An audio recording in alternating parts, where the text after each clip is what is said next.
तो आज RGPV university का मेडिसिनल केमिस्ट्री का एग्ज़ाम था। तो उससे ही एक क्वेश्चन हमें ये चीज़ मालूम चला कि कैसे बेसिक क्वेश्चंस को ही वो लोग जस्ट सेंटेंस चेंज करके पूछा जा रहा था, वर्ड्स को टोटली उन्होंने चेंज कर दिया था। 100 बात की बात बोले तो क्वेश्चन को घुमा दिया गया स्टूडेंट्स के अकॉर्डिंगली, और कुछ स्टूडेंट्स के लिए बहुत बेसिक था वो क्वेश्चंस। तो ऐसा क्यों हो रहा था? क्योंकि कई बार होता है एक वर्ड के कई इंग्लिश के अलग अलग वर्ड्स हम यूज़ करते हैं। जैसे कि आज एक क्वेश्चन था मेडिसिनल केमिस्ट्री का कि नॉन सेडेटिव एंटीहिस्टामिन कौन से होते हैं। तो H1 रिसेप्टर एंटागोनिस्ट के दो क्लासिफिकेशन थे, सेडेटिव और नॉन सेडेटिव। तो इस टाइप की जो चीज़ें थे वैसे ही अब जो हुआ सो हुआ। तो हमारा जो है अब अगला जो सब्जेक्ट है इंडस्ट्रियल फार्मेसी 1, इसमें हमारे पास 5 यूनिट्स है और बहुत सारे टॉपिक्स है। अब क्वेश्चन ये हो रहा हो कि कौन कौन से टॉपिक्स को हमें कवर करना है, तो सिलेबस भी मैंने रखा हुआ है और यहाँ बाजू में मैं कॉपी में लिखते भी जा रहा हूँ।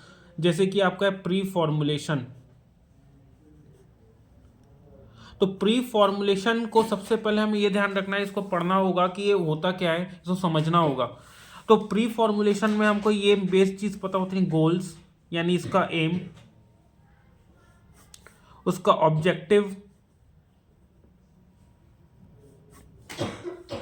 तो देखिए गोल्स और एम्स ऑब्जेक्टिव क्या होता है, सबसे ये जानना पड़ेगा कि हम इसको क्यों परफॉर्म करते हैं, इसकी डेफिनेशन क्या है, और इसके ऑब्जेक्टिव का मतलब हो रहा है इसको हम क्यों अप्लाई कर रहे हैं, क्या अचीव करना चाहते हैं।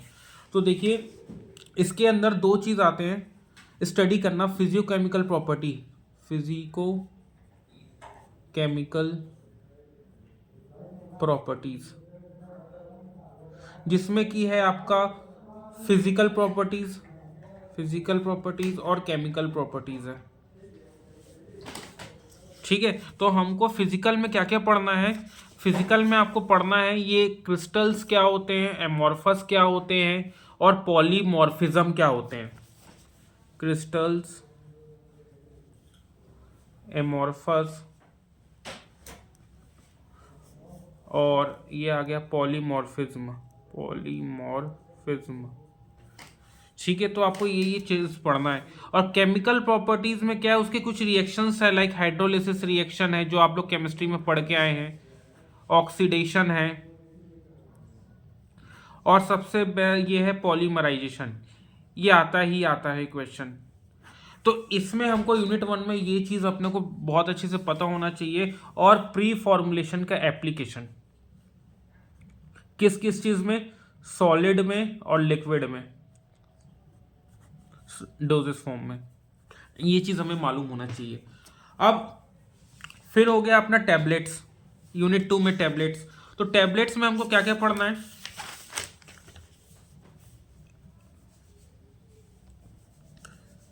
टैबलेट्स के टाइप्स पढ़ना रहेगा इसमें, और एक्सिपिएंट्स, और आपका है इसमें जो टैबलेट्स मेथड ऑफ प्रिपरेशन या production of tablets, method of production. तो इसमें आपके आ जाते हैं ग्रेनुलेशन मेथड, और दूसरा है आपका कंप्रेशन मेथड,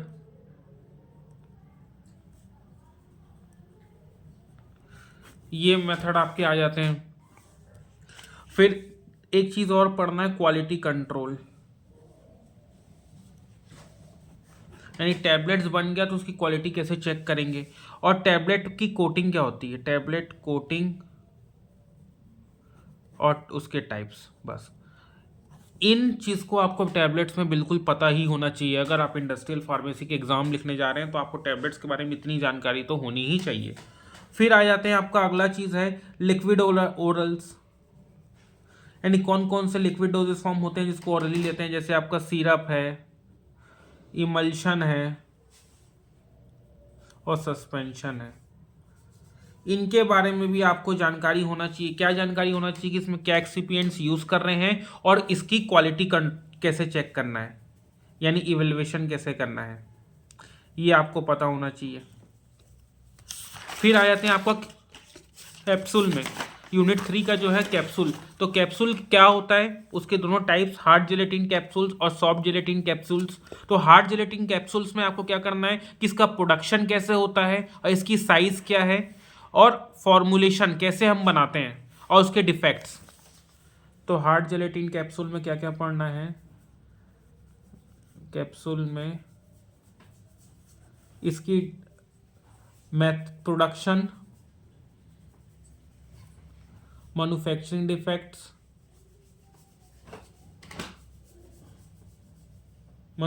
डिफेक्ट्स, और क्वालिटी कंट्रोल।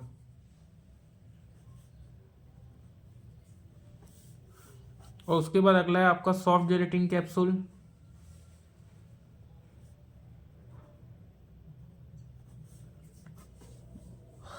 इसमें भी देखिए, इसमें साइज भी एक ऐड कर देते हैं। इसमें आपका रहेगा इसकी डेफिनेशन और आपका प्रोडक्शन और स्टेबिलिटी, बस इसमें इतना चीज़ आपको ध्यान में रखना है। फिर आता है आपका पैलेट्स। पैलेट्स में आपको कुछ नहीं, फॉर्मुलेशन और पैलेटाइजेशन एंड पैलेटाइजेशन, ये टॉपिक आपको पता होना चाहिए बिल्कुल। फिर आ जाते हैं हम यूनिट 4 में। इसमें हमको ये ध्यान रखना है कि पेरेंटल्स क्या होते हैं, पेरेंटल्स की डेफिनेशन, इसके एडवांटेज, प्री फॉर्मुलेशन, इसका प्री फॉर्मुलेशन फैक्टर्स और इसका फॉर्मुलेशन और लार्ज वॉल्यूम प्रिपरेशन और क्वालिटी कंट्रोल। ये इतनी चीज़ आपको इसमें पता होना चाहिए। और स्टेरिलिटी के बारे में, पेरेंटल्स क्या होते हैं। फिर यूनिट 5 में क्या है आपका कॉस्मेटिक आ जाता है।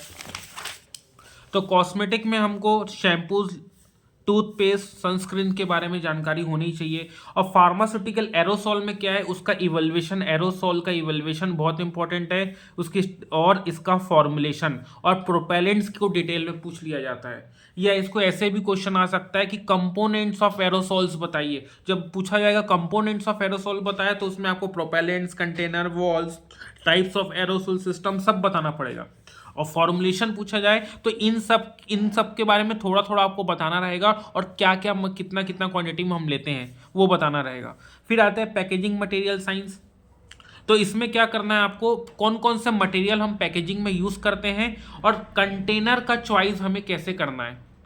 तो ये थे यूनिट 5 को मेरे अकॉर्डिंग कि जो जो टॉपिक मैंने डिस्कस किया यहाँ पर आपको बताया उसको तो आप बिल्कुल ना छोड़िएगा, क्योंकि इन्हीं से, यानी ये जनरल नॉलेज टाइप का आपको ये है कि देखो पेरेंटल प्रोडक्ट्स पढ़ना है तो होता क्या है, उसमें लार्ज वॉल्यूम पेरेंटल क्या होता है, कैप्सूल है तो हार्ड जेलेटिन कैप्सूल क्या होता है, प्रोडक्शन क्या होता है। और हाँ, एक चीज़ और इसमें क्वेश्चन आ सकता है जेलेटिन के बारे में।